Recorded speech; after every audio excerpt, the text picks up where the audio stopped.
अस्सलाम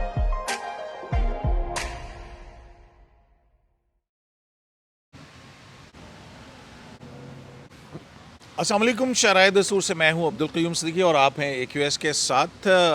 और मेरे साथ हैं अहमद हसन शाह। प्रोफेशन से ये वकील हैं। मतलब आप हंस क्यों रहे हैं? आपके अंदाज से। बाय प्रोफेशन आप लॉयर नहीं हैं क्या? अल्हम्दुलिल्लाह। हाँ, अल्हम्दुलिल्लाह। और ये जनाब हम इस वक्त मौजूद हैं। आप अगर कभी इस्लामाबाद आएँ और F6 में आएँ तो F6 पे जो है वो एक पेट्रोल पंप है। टोटल का, ये कॉलटेक्स का कौन सा? टोटल का है। टोटल का पेट्रोल पंप है। उसके साथ ही गली में एक नया रेस्टोरेंट खुला है, उसका नाम है बार एंड बेंच। और यही वजह थी कि ये बार एंड बेंच, और आप देखते हैं कि AQS लाइव में हम कानूनी मामलात और अदालती मामला डिस्कस करते हैं। तो बार एंड बेंच से जो है वो आज मैंने कहा कि अहमद हसन शाह साहब को भी बुलाया जाए, ताकि बार भी हो जाए। बार भी हो जाए और बेंच तो है ही है। बेंच ये आपने जो है ना चुटका लिया, चुटकी काटी है। आपको महसूस हुआ है तो मैं क्या कह सकता हूँ। नहीं, देखें, बात ये है कि बेंच में ढूंढ रहा था किधर है, तो आप जो है ना ऐसे ना किया करें। ठीक है। अच्छा, आज जो ये जो अपना बार और बेंच है, इसमें यहाँ पे एक मैंने देख रहा था इनका मेन्यू, उसके अंदर सुमो मोटो बर्गर भी था। सुमो मोटो तो और अब- LLB भी थी ड्रिंक। ये शायद आपने LLM ऑर्डर किया है। ये LLM ऑर्डर हुआ हुआ है जी। हाँ, बिल्कुल। लीची लेमन मिंट मिंट, हाँ। LLM। कानून इधर आ गया है। तो ये जो है ना लीची लेमन मिंट, कानून यहाँ तक पहुँच गए। और उस दिन आपने कहा था ना कि अगर मैं शराय दस्तूर पे एक प्रोग्राम करता रहता तो शराय दस्तूर की ये हालत ना होती। अब मैं क्योंकि कहाँ पे आ गया हूँ? बार एंड बेंच F6 F6 में आ गया। हाँ, तो अब देखें बार और बेंच का क्या बनता है। लेकिन ये तो वैसे तो वो आपकी ब्रांडिंग है ना क़य्यूम, आपने इसको शायर दस्तूर से आपका एक मखसूस अंदाज़ है, बट आप दुनिया में कहीं भी हों, होती वो शायर दस्तूर ही है। बिल्कुल। तो और ऊपर से बार और बेंच, मतलब जो टक शॉप या रेस्टोरेंट जो भी कह लें इसको, तो बड़ी इसकी दिलचस्प स्ट्रीट कैफ़े है ये। तो मैंने चखा जनाब, आप भी आएँ और ज़रूर चखें। और LLM तो ज़बरदस्त। तो अच्छा, अहमद, हम ये देख रहे हैं कि सुप्रीम कोर्ट ऑफ पाकिस्तान ने एक जजमेंट दी जो मखसूस नशिस्तों के हवाले से थी। उसमें 5 किस्म की जजमेंट्स हैं। मतलब 2 जज साहिबान की एक है, 2 जज साहिबान की एक है, 1 जज साहब की एक है, 8 जज साहिबान जो हैं उनकी एक है, जिसको अक्सरियती राय कहा जाता है या अक्सरियती जजमेंट जो है, और 8-5 की रेशो जो ऑर्डर ऑफ द कोर्ट है। अच्छा, अब जो अक्सरियती जो फ़ैसला था अब तो हर तरफ आ चुका है। उसके अंदर 15 दिन दिए गए कि जनाब 41 अरकान जो हैं वो अपनी एफिलिएशन ज़ाहिर कर सकते हैं, और ECP को कहा कि आप उनकी जो है वो पार्टी एफिलिएशन लें, वो किस सियासी जमात में रहना चाहते हैं। तो ये जो फ़ैसला आया उसके बाद फिर एक ये भी बात थी कि PTI को ये कहा गया, जो कि वहाँ पे पिटिशनर ही नहीं थी, कि वो अपनी लिस्ट भी मखसूस नशिस्तों के हवाले से दोबारा जमा करवा सकती। यानी कि पूरा इलेक्शन शेड्यूल से पहले का जो मामला होते हैं वो रिवर्स कर दिए गए कि PTI को पॉलिटिकल पार्टी कंसिडर किया जाए, और उन अरकान को जिन अरकान ने किसी भी तरह से अपने आप को PTI का ज़ाहिर किया था, 39 वो तो PTI में रखे जाएँ। 41 जिन्होंने कोई एफिलिएशन ज़ाहिर नहीं की उनको कहा गया, जो कि सुन्नी इत्तेहाद काउंसिल में शामिल हो चुके हैं, वो नया पार्टी एफिलिएशन का सर्टिफिकेट दे सकते हैं और उसको पार्टी हेड जो है वेरीफाई करेगा। अच्छा, अब इस सारी सूरत हाल में जो कन्फ्यूजन हुई है, ECP फिर चला गया वहाँ पे जी। और सुप्रीम कोर्ट ने 15 दिन दिए थे, 15 दिन, और फिर उसके बाद 7 दिन के अंदर ECP ने करना था, और फिर और 15 दिन थे। पार्टी ने देना था, कंफर्म करना था, फिर उसके बाद मजीद कुल मिला के कोई मेरे ख्याल में 15, 3 दिन, 30 15, और 30, 37 दिन। हाँ, कोई 37 दिन बनते। और जो तनकीद होती है वो कहते हैं कि पार्टी एफिलिएशन के वाले से आइन 3 दिन कहता है, 51 का जो प्रोवाइजो है, Independence के लिए। ठीक है, इंडिपेंडेंस के लिए। एक तरफ उनको आज़ाद भी कह रहे हैं और दूसरी तरफ कह रहे हैं कि PTI ही का सर्टिफिकेट जो है वो जमा भी करवा सकते हैं। तो मतलब एक बहुत सारी एक पंजाबी जिनका खींची मीची जी हो गई। अच्छा, अब हुकूमत जो है उसने एक बिल इंट्रोड्यूस किया है तो उस बिल के अंदर यही उन्होंने कहा कि जनाब इस पे डिबेट हो गई है या अभी नहीं, प्रेजेंट अभी सेशन के अंदर आया, उसके बाद कमेटी को भिजवाया गया और कमेटी ने आज, क्योंकि 8 अरकान की कमेटी होती है, उस पर 12 अरकान की 8 और 4 की अक्सरियत से उन्होंने इसको वेट कर दिया, मंजूरी कर दी है कि इसको टेबल कर दिया जाए। तो अब जो मैंने आपको भिजवाया था उसके अंदर यही चीज़ें हैं कि इस बिल के बाद बहुत सारी सवालात से खड़े हो गए। जी। पहला सवाल तो ये है कि क्या सुप्रीम कोर्ट ऑफ पाकिस्तान की जजमेंट को पार्लियामेंट किसी लॉ के ज़रिए से नलीफाई कर सकता है, उसका इफ़ेक्ट ख़त्म कर सकता है? ये पहली दफ़ा नहीं है कि ऐसा कानून आया है जिसमें हवाला दिया गया है कि notwithstanding any other law including judgment. ये पहले भी होता रहा है और आप जानते हैं कि कुछ केसेस में ऐसी जो तरामीम हैं उनको कलअदम भी किया गया है, लेकिन कुछ में मंजूर भी किया गया है। तो ये तो वक्त आएगा जब हम देखेंगे आगे जाके कि ये चैलेंज होता है, जो मुझे इम्कान है कि ज़रूर होगा। लेकिन हम इसको जनरली जो मैंने आपने देखा है इसमें जो सबसे बड़ी अहम पहला नुकता ये है कि इसको आइनी ज़ुबान में रेट्रोएक्टिव या रेट्रोस्पेक्टिव ऑपरेशन जिसको कहते हैं कि इसने नाफिज जो होना है या इसका इतलाक़ जो है वो एक पिछली तारीख से होगा। मतलब इलेक्शन एक्ट 2017 जिस दिन से नाफिज हुआ था 2017 से, उस दिन से इसका इतलाक़ होगा। उन्होंने इसमें तो ये लिखा है कि बिल्कुल जिस दिन इलेक्शन एक्ट 2017 आया था, जो ग़ालिबन अक्टूबर 2 तारीख को आया था, तो तभी से ये समझा जाएगा कि ये हमेशा इस कानून का हिस्सा था। ये है। तो अब यहाँ पर लोगों के जहन में ये तहफ़्फ़ुज़ात ये ऐसा क्यों किया? पहली बात तो ये है कि आइन ने पाकिस्तान इस बात की इजाज़त देता है कि कवानीन ऐसे मंजूर किए जा सकते हैं पार्लियामान से जिनका इतलाक़ या जिनका असर बैक डेट से, जिसको आसान लोगों के लिए रेट्रोस्पेक्टिवली होगा। तो इसमें कोई कॉन्स्टिट्यूशनल मुअम्मा नहीं है कि ये कानून क्यों हो गया जिसका बैक डेट से, ऐसी बात नहीं। हाँ, लेकिन ये अब जब अपील में आएगा, क्या पार्लियामेंट ऐसा कानून बना सकती है मसलन कि 2017 में किसी ने कोई जुर्म किया था और आज एक कानून बनाया कि जी 2017 में जो जुर्म किया था वो भी इसके अंदर फॉल करेगा? नहीं। ऑल्दो के जो NAO 1999 है उसमें तो इफेक्ट 1986 से दिया गया था, जिसको असवद यार वाली केस के अंदर सुप्रीम कोर्ट ने वेट किया। मैंने आपसे कहा ना ये पहले होता रहा है, लेकिन यहाँ पर ये मेरे ख्याल में जो आप मुमासलत ढूंढ रहे हैं वो यहाँ पर शायद ना हो, क्योंकि यहाँ पे हमें ऑफेंसेस में नहीं आ रहे हैं। यहाँ पर कुछ ऐसी चीज़ें हैं जो कि प्रोसीजरल नौयत की हैं, जो कंटेस्टेंट्स जो हैं या उनके हवाले से उनके जो फ़राइज़ या उनके हकूक़ हमने जिनका तयन करना है इलेक्शन के मामला में, 51 आर्टिकल 51 को मजीद एलेबोरेट किया गया है कानून के ज़रिए से। मैं दिख रहा था जो स्टेटमेंट हर कानून की एक स्टेटमेंट साथ आती है कि मकसद के ये क्यों बनाया गया है। तो इसमें जो बयान करदा मकसद है वो यही है कि जो इमाम 51 की वजह से खड़ा हो गया था और 106 की वजह से खड़ा हो गया था, उसको दूर करने के लिए हम ये जो असेंबली की अपनी राय में कि जो उनकी समझ में, उनकी फ़हम में जो आइन की सही तशरीह है उसकी और कानून की जो सही तशरीह है उसको मद्देनज़र रखते हुए ये तरामीम लाई जा रही हैं। और इसमें पहली उन्होंने चीज़ मुनासिब ये समझी कि इसका इतलाक़ पिछली डेट से हो। ये क्वेश्चन यकीनन डिबेट होगा, कंटेस्ट होगा, और इस वजह से होगा, इस वजह से नहीं होगा कि आइन इस बात की इजाज़त नहीं देता कि ऐसी कानून साजी की जाए। वो इसको जिसको हम कहते हैं ना मेलाफाइडी वाली और नियतों पे चले जाएंगे। तो नहीं, ये एक बड़ी बहस है कि क्या पार्लियामेंट को आप मेलाफाइडी एट्रीब्यूट कर सकते हैं? That is the question. क्योंकि अगर याद हो नैब तरमीम के केस के अंदर इमरान खान साहब यही लेके गए थे। तो बड़ा वाज़ेह है अदालतें कहती हैं कि आप एट्रीब्यूट नहीं कर सकते। लेकिन अब देखें ना, जो क्रिटिसिज्म है वो तो ये आएगा कि आप देखिए इसका मकसद नहीं था। और हमने ये देखा है कि जब ये इस तरह की बहस शुरू होगी तो और कई एंगल सामने आएंगे। लेकिन पहली चीज़ देखने में यह कि ये कोई इतनी अनहोनी चीज़ नहीं है, कोई पहली दफ़ा ऐसा नहीं हुआ। लेकिन इसका आगे जाके देखते हैं कि इसमें आगे क्या क्या। पहली चीज़ तो बड़ी वाज़ेह है कि इन्होंने यकीनन पार्लियामान ने जो ये फ़ैसला आया है इसकी रोशनी में ही ये किया है। ये आउट ऑफ द ब्लू तो नहीं आया ना, इसलिए, वरना क्या ज़रूरत थी कि जो not with standing anything contained in any other law, और जिसमें ख़ास तौर पे सुप्रीम कोर्ट, हाई कोर्ट के हवालों का भी जिक्र दिया गया, जो मैं पहले कहा कि कोई ऐसी अचंभे की बात नहीं, ऐसा होता रहा। तो ये है, उसके बाद करना क्या चाह रहे हैं, ये अहम चीज़ है।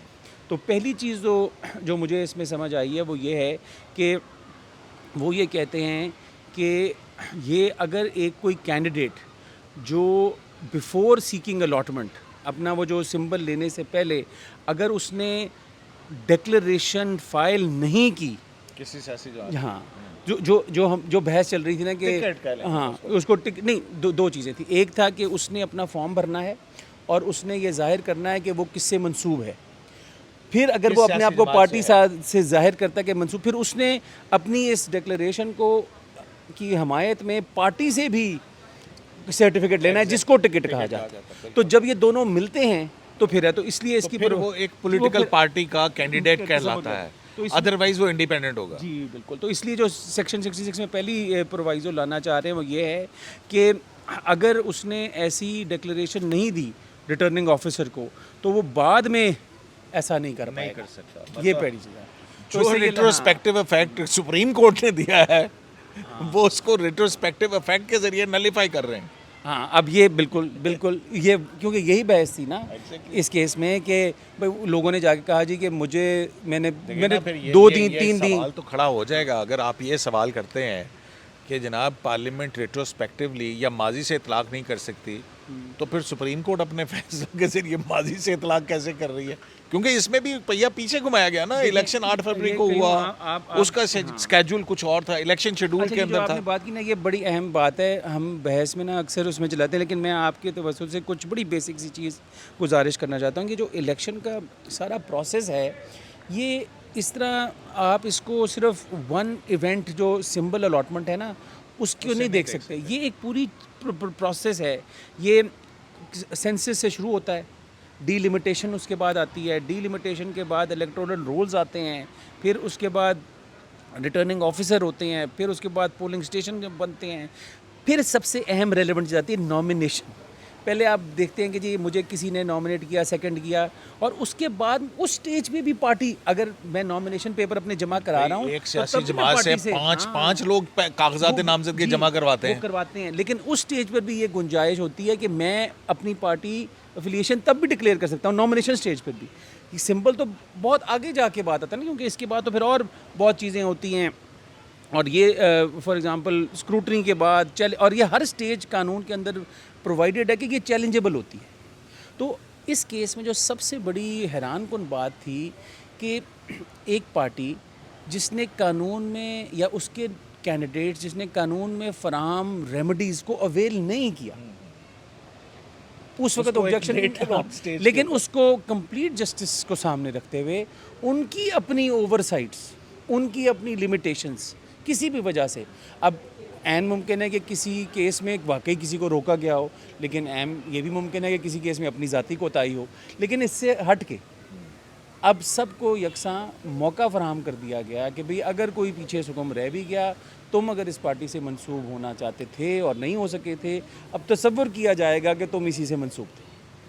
सो ये चीज़ उन्होंने एलिमिनेट कर दी। तो मतलब है कि मैं अब आम ज़बान में सवाल करता हूँ कि सुप्रीम कोर्ट ने ये इख्तियार अपने पास ले लिया है कि वो किसी भी सियासी जमात के कैंडिडेट की सियासी वाबस्तगी अपने एक फैसले के ज़रिए तब्दील कर सकती है। इससे आप इसको इस तरह बयान कर सकते हैं, लेकिन मेरे ख़्याल में इंटरप्रिटेशन की अगर आप उस ज़ुमरे में देखें तो कोर्ट ने ये समझा होगा, यकीनन अब तहरीरी जब तफसीली फ़ैसला आएगा तो वो ये कहेंगे कि ये जो गुंजाइश मौजूद थी ये और देखिए इसकी तायीद ये कानून की स्टेटमेंट भी कहती है ना, टू प्रोवाइड क्लैरिटी। तो ये तो फिर बात हो गई ना कि इसमें कोई ना कोई गुंजाइश थी, तो उसको इंटरप्रिटेशन से क्योंकि 51 की इंटरप्रिटेशन का मामला था, अटॉर्नी जनरल भी ऑन रिकॉर्ड थे जी जी, और इसीलिए लार्जर बेंच बना। हाँ, और लेकिन इसमें उसके बरक्स दूसरी बात जो आप ने बहुत डिबेट भी की है कि कब इंटरप्रिटेशन और कब रीराइटिंग। अब ये भी एक टॉपिक ऐसा मेरे ख्याल में पाकिस्तान की आइनी जुरिस्प्रूडेंस में रेज हो गया है कि इसके ऊपर भी अब हतमी पोजीशन आ ही जाए तो अच्छा है कि कानून की और या आइन की क्या हदूद हैं जिसको अदालतें भी पास नहीं कर सकती। अब देखें ना, पार्लियामेंट के अंदर ये डिबेट शुरू हो गई है कि अगर आइन तोड़ने वालों को सज़ा है तो फिर आइन रीराइट करने वालों की भी सज़ा होनी चाहिए, क्योंकि वो भी तहरीफ है आइन के अंदर। ये देखिए, ये हम एक सियासी ये मेरी राय में ये यकीनन ये बहस कभी और आर्गूमेंट्स आएगा, लेकिन ये बड़ा सियासी एंगल है। और टेक्निकली स्पीकिंग जज इंटरप्रिटेशन करते हुए इसका मरतकब नहीं हो सकता। देखिए, मतलब ये बड़े ही डेलिकेट सी चीज़ है हाँ, कि ये- हाँ। कहाँ पे हम समझेंगे कि रीराइट हुआ है, Yes, कहाँ पे yes. समझेंगे कि इंटरप्रिटेशन हुई है। क्लैरिटी आनी वो चाहिए, उसके लिए- क्लैरिटी आनी चाहिए। लेकिन आई कैन अंडरस्टैंड कि लोगों का ये ख्याल है, और बहुत लोगों का ये मतलब ख्याल जो है उसकी बुनियाद भी है। वो कहते हैं भाई इसलिए तो नहीं हमने आपको इख्तियार इंटरप्रिटेशन का दिया ना कि जो मंशा आइन के उसी को बदल दिया जाए। ऐसा नहीं है। क्योंकि ऐसे ये दो ऐसे फैसले हैं 63A का और फिर दूसरा ये वाला कि एक सर्टन पॉलिटिकल पार्टी ही को बेनिफिट गए हैं कहीं पे हुकूमत गिराने के हवाले से और कहीं नहीं। तो जब पॉलिटिकल एरिना के अंदर आप इस तरह से आते हैं और plain reading of the constitution जो है उसमें जब आप कहते हैं कि वोट कास्ट होगा, वो शुमार ही नहीं होगा, लेकिन उसकी सज़ा मिलेगी। लेकिन कहीं अगर आप इजाज़त दें, ये मेरी राय में या मेरी फ़हम के मुताबिक ये फ़ैसला इसलिए तनकीद का बायस नहीं बन रहा सिर्फ जो आपने बयान किया है।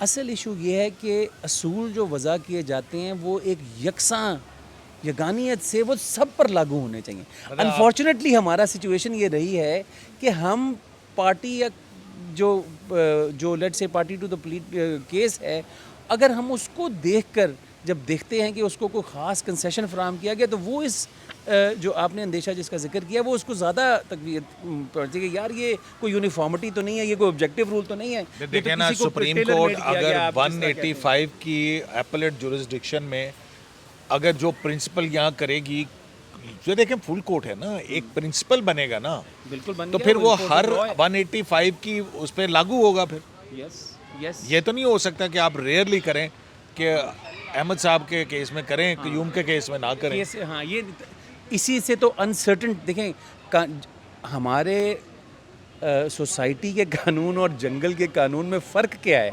Certainty of outcome. अगर एक फैक्ट्स में, एक सिमिलर सिचुएशंस में अगर हर दफ़ा नतीजा बदल जाएगा तो ये सोशल एनवायरनमेंट का कानून का रवैया नहीं है। ये अच्छा, ये तो हम आपको समझते ये हैं जो ना। कानून आया है, ये किस हद तक लगता है कि ये बच पाएगा और किस हद तक ये जो है वो हो जाएगा? अच्छा, ये अभी एक टैक्स का मैटर आया था और मैंने ये देखा है जजमेंट्स जो है वही जो जिसमें जैसे तमन्ना ने 223 दिन के बाद जजमेंट लिखी है, उसके अंदर वो पार्लियामेंट के कानून को कहते हैं कि उसको हत्तल इम्कान बचाना चाहिए। हाँ, और नहीं, ये तो यही हाँ रही है। इंटरप्रिटेशन का टूल भी यही है कि जब भी Yes. कोई कानून You try to save it. Save it, जैसे प्रैक्टिस एंड प्रोसीजर के अंदर आया, ये तवातुर से का रहा है। ये कंसिस्टेंट व्यू है। तो ऐसी सूरत में आपको ये कानून अगर चैलेंज होता है, वो तो प्रेडिक्ट तो नहीं आप कर सकते हैं नहीं, मेरे ख्याल में आया जो ये बच माहौल है पाएगा उसके या नहीं बच पाएगा। हाँ, ये वक्त बताएगा कि बच पाएगा कि नहीं, लेकिन चैलेंज होगा ये आप और मैं मेरे ख्याल में काफ़ी वसूख से कह सकते हैं कि होगा। अच्छा, लेकिन इससे सवाल जवाब से पहले अगर मैं ये थोड़ा सा हम आपस में भी कर लें कि अगली तरमीम बड़ी ज़बरदस्त है और वो बहुत ज़्यादा तनकीद का बायस बनेगी, और वो ये है कि अगर कोई पॉलिटिकल पार्टी अपनी लिस्ट जमा कराने से कासिर रहे तो फिर ये रिजर्व सीट्स के मामले में बात, रिजर्व केस के बारे में बात है कि तो फिर जो प्रिस्क्राइब टाइम है तो फिर उसको ये कोटा मिलने का इम्कान नहीं रहेगा। मतलब जो पार्टी इलेक्शन से पहले जो लिस्ट बिल्कुल नहीं जमा नहीं, कराएगी हाँ, वो बाहर एंटाइटल नहीं- नहीं होगी, Yes. उसका कोई हक तो नहीं ये होगा। बहुत डायरेक्ट कि जो सुप्रीम कोर्ट ने पीटीआई को कहा कि अब आप लिस्ट दे दें। ये जो दिनों का आप गिनवा रहे थे, तो ये इससे दिन नहीं गिन सकेंगे। ये बहुत अहम है। और इससे एक और बहुत जो आगे इन्होंने तरमीम की है उससे उसका भी बड़ा असर है। ऑल्दो मैं समझता हूँ कि वो उसमें भी थोड़ा सा कन्फ्यूजन है, क्योंकि उसमें डिफेक्शन क्लॉजेस का भी इम्पैक्ट आता है। उसमें ये कि अगर एक इंडिपेंडेंट ने एक दफ़ा ये कह दिया कि मैं अब आज से पार्टी ए का हूँ, तो फिर रिवर्सल नहीं है भाई, क्योंकि इररेवोकेबल आपकी ये इलेक्शन सिलेक्शन हो गई। फिर आपने जब किसी पार्टी को सलूट कर दिया, फिर आप वापस नहीं आ रहे, तो इसका मतलब है कि वो फिर पक्का डिफेक्शन वाले उसमें। तो ये तीन बड़ी अहम चीज़ें हैं, और मुझे आपको इसमें कोई ज़्यादा मतलब सुकरात और बुकरात बनने की ज़रूरत नहीं है, क्योंकि ये वाज़ेह है कि ये तीन का ताल्लुक किस फैसले से और किस अमर से है। तो ये तो सब आपके व्यूअर्स भी जानते हैं कि किन तो सिचुएशन उसका इम्पैक्ट क्या होगा कि फिर जो इलेक्शन कमीशन ने कुछ पीटीआई लोगों को नोटिफाई भी कर दिया, हाँ। तो अब ये कानून आ गया और फिर सूरत हाल तो अभी फिर आया नहीं वापस है, चला। अभी आया नहीं है। मतलब है कि अब देखना ये आ है। जाएगा, प्रिज्यूमेबली आ जाएगा। मतलब अब जिस देखना तेज ये है। रफ्तारी से हो रहा है कि पार्लियामेंट्री कमेटी के अंदर 8-4 से मंजूर हुआ है, तो यही रेशो ये वहाँ तो पे है। आप मुझसे क्या कहते हैं, इस पे तो हम शर्त लगा लेते हैं कि ये कानून बनते साथ ही चैलेंज हो जाएगा। फौरन। और इंटरेस्टिंग देखना ये होगा कि जब ये चैलेंज और होगा हमारे तो पास- क्या तब रिव्यू लगा हुआ है कि नहीं। हाँ, ये अगला सवाल ये है मेरा, फिर अगला क्या सवाल होगा? ये है कि क्या ये उसके साथ टिकअप देखें होगा? जजेस कमेटी के अंदर उन्होंने कहा कि छुट्टियों के बाद लगेगा ये रिव्यू। यानी ठीक हो इतना, गया। इतना टाइम दे दिया आपको, आप इसको इस तरह इतना इंटरप्रेट कर रहे हैं कि आप जजेस इतना टाइम ले लें। खुद जजेस कमेटी ने कहा, काजी नहीं, साहब ने तो कहा था कि फौरन लगाओ 14 दिन में प्रैक्टिस एंड प्रोसीजर में। उसमें 2 जज साहब आने के नहीं, हम छुट्टियों पे हैं, वो ठीक तो है, छुट्टियों लेकिन के बाद आप इसे सुने तासुर तो ये सही ले ना। रहे हैं। अच्छा सुन तो लेना, मेरा सवाल तो सुन ले। अच्छा। अब इसके अंदर जाहिर है ये बिल अब कमेटी से गया तो पार्लियामेंट में ले होगा, Yes. पार्लियामेंट इन सेशन है, चले हम अस्यूम कर लेते हैं ये कानून बन गया। बन गया। अब आप ये कह रहे हैं कि अब उसके देखना बाद कि रिव्यू टाइमिंग के साथ क्या है। उसके बाद इम्पैक्ट क्या होगा कौमी असम्बली के अंदर कि वो सीटें किसको मिलेंगी। फिर इसका मतलब है ये सीटें जो 23 मुतनाज़ सीटें हैं कौमी असम्बली के अंदर, वो फिर हुक्मरान इत्तेहाद के पास ही रहेंगी। देखिए मुमकिनात की बात हो रही है ना, अभी तो पहला मेरे ख्याल में इम्कान ये है कि इससे जो तहरीरी फ़ैसला तफसीली आना है उसकी अर्जेंसी ज़्यादा महसूस होगी। सही। तो अगर तो तहरीरी फ़ैसला कानून साजी से पहले आ गया तो इसका और इम्पैक्ट होगा, और अगर कानून तहरीरी फ़ैसले तफसीली फ़ैसले से पहले आ गया तो उसका और इम्पैक्ट होगा। और रिव्यू तो पेंडिंग है, रिव्यू तो ऑल्दो मेरा अपना ये ख्याल है कि ऑल्दो अभी जज साहिबान रिव्यू मौजूद नहीं जब हैं, रिव्यू सुना जाए उस वक्त ये कानून आ चुका हुआ हो, फिर तो अपनी- फिर रिव्यू पे उसका इम्पैक्ट क्या होगा। मेरे ख्याल में तो उसका रिव्यू तो पहले वाले फ़ैसले का होगा, लेकिन अगर ये कानून आ गया इसकी पटिशन्स फिर साथ लग जाएंगी कि भी वन कुछ होगा ना जी। अब रिव्यू को वो तो पहले वाला ये भी हो फैसला है। सकता है। देखे ना, उमर अताब बंदयाल साहब थे तो अभी एसेंट नहीं दी थी प्रेसिडेंट ने, उन्होंने बिल चैलेंज कर दिया था और उन्होंने, ये एक बैड प्रेसिडेंट है वैसे कि पार्लियामेंट यही का सामने आएगा ना। मुअत्तल कर दिया था। नहीं, लेकिन अब वो वाली सुप्रीम कोर्ट भी तो नहीं ना है। नहीं, लेकिन ये इम्कानात में तो है ना। हाँ, इम्कानात में तो है, क्योंकि 8 तो फिर उधर ही है ना। तो इसका मतलब नहीं, लेकिन इसका मतलब वही मैं आपसे कह रहा था ना कि आपने ये निशानदेही की कि कानून साजी फिर छुट्टियों से पहले तो आप मशवरा ये दे रहे हैं कि अगर कानून बनाना है तो प्लीज़ छुट्टियों से वापस आने से पहले बना लो, ये आपका मशवरा है। नहीं, मेरा मशवरा नहीं है। मैं देखें वो बड़े सियाने हैं जिन्होंने ये कर रहे हैं वो। नहीं, मेरे ख्याल में ये पहले ही आएगा। नहीं, मैं ये सवाल ये है कि बतौर लीगल एक्सपर्ट के अगर ये चैलेंज होता है तो ये कानून चैलेंज बरकरार होगा, रहने जो के मेरे- कितने फीसद चांसेस हैं, और इसको ये बिल्कुल ही ट्रैश कर देने मेरा के, इसमें- क्या इस बुनियाद पे किसी कानून को चैलेंज किया जा सकता है कि ये फलां सुप्रीम कोर्ट की जजमेंट से मुताबिकत नहीं नहीं रखता। नहीं, ये नहीं, लेकिन मेरा ये ख्याल है, और ये क्योंकि अभी हमने देखा है, मैं आपको अपना जिसको कहते हैं ना इनिशियल रिएक्शन देता हूँ। ये जो इन्होंने लिस्ट के हवाले से प्रोविज़न बनाई है ना कि पार्टी को लिस्ट देने का इख्तियार नहीं होगा, मेरा अपना ये राय है कि मुझे ये लगता है कि ये वो ऐसी शिक है जो सस्टेन शायद ना कर पाए, क्योंकि आप ये देखें कि कॉन्स्टिट्यूशनल स्पिरिट तो ये है कि एक पार्टी को लिस्ट में अपने मखसूस नशस्तों पे लोगों को इलेक्ट कराने का हक है। अब ब्रॉडर पर्सपेक्टिव में अगर देखा जाए तो आप ये बेसिकली वुमेन को और नॉन मुस्लिम्स को डिसएनफ्रेंचाइज एक तरह से नहीं, क्लोज देखें कर रहे हैं। कैसे, तो मेरी बात ये सुनो। मुझे लगता है कि ये एक वाली पॉलिटिकल शिक जो है, पार्टी जो दावा करती हो कि मैं आगे तो मुल्क की आप- किस्मत तब्दील करूंगा, कोई भी हो ना करती हो दावा, नहीं, आप ये- उसका सोचें। देखिए ना, बात ये है, मैं समझ रहा हूँ आपकी बात। हाँ। बात मुझे ये ये है, लगता है कि ये सबसे बात weak ये portion है कि आप जब इलेक्शन में जा रहे हैं, देखिए ना, आप लिस्ट को अमेंड तो कर सकते हैं अगर आपको ज्यादा मैंडेट मिल गया, हाँ, ठीक आप है, इजाफी नाम दे सकते हैं। लेकिन ये नहीं हो सकता उसकी कि तरतीब आप नहीं बदल अपने सकते। कैंडिडेट पुट ना करें, क्योंकि जब वोटर ने जाना है तो उसने ये देखना है कि इस पार्टी को वोट दूंगा तो ABCDEFG आएंगे, उनकी स्क्रूटनी होती है और उनका इलेक्शन होता है। मसला ये है। ये आप बिल्कुल सही कह रहे हैं, और ये आपने बिल्कुल 51 की भी मंशा ये है कि ये सिलेक्शन नहीं हो रहा विमेन का, ये विमेन और नॉन मुस्लिम का भी सिलेक्शन नहीं हो रहा, ये एक डिफरेंट तर्ज का इलेक्शन ही हो रहा है। और इसलिए आप बिल्कुल सही फरमा रहे हैं। इसलिए मैं ये कह रहा हूँ कि मुझे ये लगता है कि आगे जब ये बहस होगी तो इन तीनों शिकों में से सबसे ज़्यादा वल्नरेबल मुझे ये प्रोविजन लगती है। लेकिन बाकी आपको बचता हुआ नजर आता है। मुझे लगता है कि बाकी सस्टेन कर तो उसका इस फैसले पे क्या इम्पैक्ट होगा? आपने मुझसे कंटेम्प्ट करवानी है। नहीं, कंटेम्प्ट की क्या बात है। फैसले से ये होगा कि रिव्यू फिर सक्सेसफुल हो जाएगा।